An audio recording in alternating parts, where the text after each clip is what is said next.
एक न्यारा। एक होता तत्व ज्ञान जो परमेश्वर सबको बताते हैं सत्संगों के माध्यम से, क्योंकि गुरुदेव के सत्संग ही तत्व ज्ञान है। और उसके बाद एक होता तत्व भेद, यानी उस तत्व ज्ञान में से सार निष्कर्ष निकालना। तो ये परमात्मा उन्हीं आत्माओं पर रजा करते हैं जो उनकी विशेष प्यारी आत्मा होती हैं, जो अधिकारी हंस होते हैं। वही जान पाते हैं, पहचान पाते हैं, उस तत्व भेद की उन पे दया होती है। गुरुदेव कहते हैं ना कि सब सुमरे अपने अनुमाना तो गति लखी न जाए, और कहे कबीर कृपया कर जन पर ज्यों की त्यों समझाए। और क्या होता है तत्व भेद? एक छोटा सा आपको सत्संग सुनाता हूं गुरुदेव का इस शब्द से पहले। गुरुदेव भगवान क्या कह रहे हैं, आदरणीय गरीबदास जी का उदाहरण देकर, कि पहले आप ये सुन लीजिए थोड़ा सा, कि वो परमात्मा वो कथा क्या सुना रहे होते हैं, और उस कथा के माध्यम से समझा कोई और बात रहे होते हैं। यानी तत्वदर्शी संत के सत्संग सामान्य नहीं होते। पहली बात तो तत्वदर्शी संत के सत्संगों को समझना भी महाभारत है। आप गीता, वेद, कुरान, बाइबल समझ सकते हो, लेकिन तत्वदर्शी संत जब सत्संग करता है तो बड़े सांकेतिक होते हैं, बड़े गूढ़ रहस्य युक्त होते हैं। उनको समझना बहुत बड़ी महाभारत है। तो गुरुदेव आदरणीय गरीबदास जी का उदाहरण देकर कह रहे हैं, क्योंकि गरीबदास जी ने भी एक तत्वदर्शी संत की भूमिका निभाई थी। क्योंकि गुरुदेव बार बार अगर अपने लिए कहें, अपने विषय में कहें, तो हम इतना जल्दी विश्वास नहीं कर पाते। इसलिए परमात्मा दूसरों के ऊपर उदाहरण देकर ही हमें ज्ञान समझाते हैं।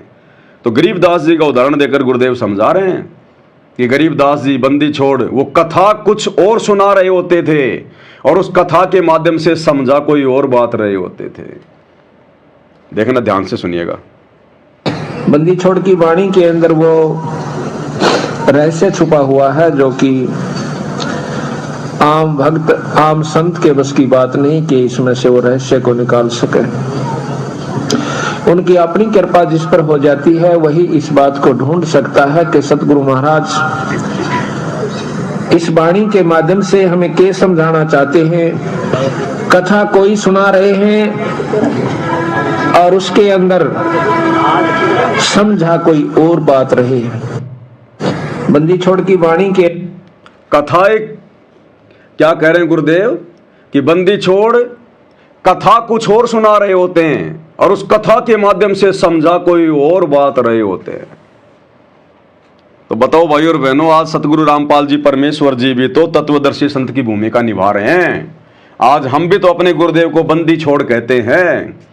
तो जब ये बंदी छोड़ सत्संग करेंगे तो क्या सामान्य होंगे? क्या आम भगत भाई बहन समझ जाएंगे? नहीं समझ पाएंगे। इसीलिए परमात्मा साध संगति को महत्व देते हैं कि साध संगति हरि भक्ति बिन कोई न उतरे पार, और निर्मल आदि अनादि है गंदा सब संसार। साध संगति और हरि भक्ति बिन कोई न उतरे पार। तो हरि की भक्ति तो हमें मिल गई। हरि कौन? कबीर परमात्मा। कबीर परमात्मा कौन? सतगुरु रामपाल जी। और उनकी भक्ति जो उन्होंने आज आकर हमें दी है, सत्संग दे दिए, 3 समय की आरती दे दी, मंत्र जाप दे दिए, 5 यज्ञ बता दिए, धर्म कर्म की जानकारी दे दी। तो ये है हरि की भक्ति, क्योंकि हरि हमारे गुरुदेव भगवान है। हरि कोई विष्णु जी नहीं है। ये त्रिलोकी विष्णु का नाम जो हरि पड़ा हुआ है ना, ये तो काल ने हमें भ्रमित करने के लिए इस प्रकार के उपमात्मक नाम अपने बेटों के रख दिए। ब्रह्मा, विष्णु, महेश, सदाशिव, महादेव, ये सारे नाम इस कबीर परमात्मा की उपमात्मक जो है वो पदवियों के नाम हैं। और इस काल ने हमें भ्रमित करने के लिए सारे नाम अपने बेटों के रख दिए। तो हरि का मतलब विष्णु नहीं है, हरि का मतलब है कबीर परमात्मा। तो कबीर परमेश्वर आज धरती पर प्रकट है हमारे गुरुदेव के रूप में, और उन्होंने हमें जो भक्ति दे दी, जो उपदेश दे दिया, वो उनकी भक्ति है। तो क्या कह रहे हैं परमेश्वर? साध संगति हरि भक्ति बिन कोई न उतरे पार। तो हरि की भक्ति के साथ साथ, सतगुरु रामपाल जी परमात्मा की भक्ति के साथ साथ साध संगति की भी जरूरत पड़ेगी, उस ज्ञान के ऊपर विश्लेषण करने के लिए, चिंतन मनन करने के लिए। साध संगति के बिना आप हरि की भक्ति पर दृढ़ नहीं हो सकते।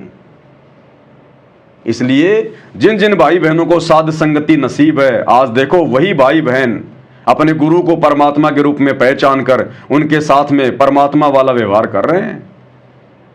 और जिनको साध संगति प्राप्त नहीं हुई, कुसंगति प्राप्त हो गई सतलोक आश्रम मैनेजमेंट वालों की, आज देखो वो कैसे मंत्रियों की रैलियों में धक्के खाते फिर रहे हैं, परशुराम की जयंती में धक्के खाते फिर रहे हैं, नकली कबीर पंथियों के यहाँ सिरसा में कबीर जयंतियां मना रहे हैं, दुनिया भर का पाखंड कर रहे हैं, क्योंकि उनको हरि की भक्ति के साथ साथ साध संगति प्राप्त नहीं हुई।